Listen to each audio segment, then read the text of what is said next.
Once your interviewer understands the context and challenges you faced, it's time to demonstrate how you think and act, proving you're ready to become a consultant. The story begins with the context and challenges, but now it's time to focus on how you address them.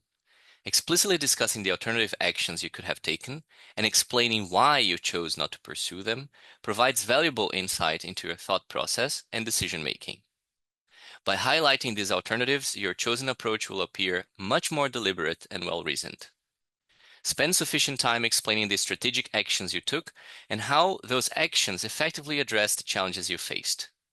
This will make your story more compelling and showcase your problem-solving skills. Let's continue with our story. Since we didn't have a customer satisfaction metric, I examined complaints across different product lines. Your interviewer is curious about how you think and make decisions. You can anticipate some of their questions by voluntarily providing more information around your decision-making process. For instance, here you could say, I really needed to figure out how our customers felt, but I didn't have any metrics. At first, I thought about running surveys and waiting for enough responses to spot patterns, but that would have taken forever and wouldn't have made much of a difference during my internship. Then, while talking with a colleague from another department, I realized we already had complaint data that could help. So instead of waiting for surveys, I dove into complaints across different product lines to quickly pinpoint our biggest issues. You should be careful with adding too many details to your story that do not add value to the purpose of the interview. Add additional details only if it showcases a consulting quality, for example, skills in problem solving, prioritization, initiative, etc. At first, I had a hypothesis that health insurance was the biggest issue, just because there were so many complaints. But after digging into 3 years of data, I noticed some patterns that needed a closer look. For instance, auto insurance complaints spiked during holiday seasons. My guess is that because more people were on the road.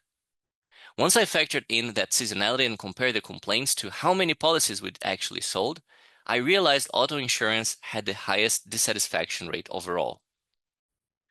I got curious about what was really causing all those complaints, so I sat down with the auto insurance team and found out they were feeling discouraged and unsure how to fix things. Sure, I could have looked into other teams, but I decided to stick with auto insurance since it was our biggest opportunity. I suggested we run some focus group to pinpoint key frustrations. Your interviewer knows you're working with a team in most stories. That's how it works in business. But they need to isolate what you did versus what other people did.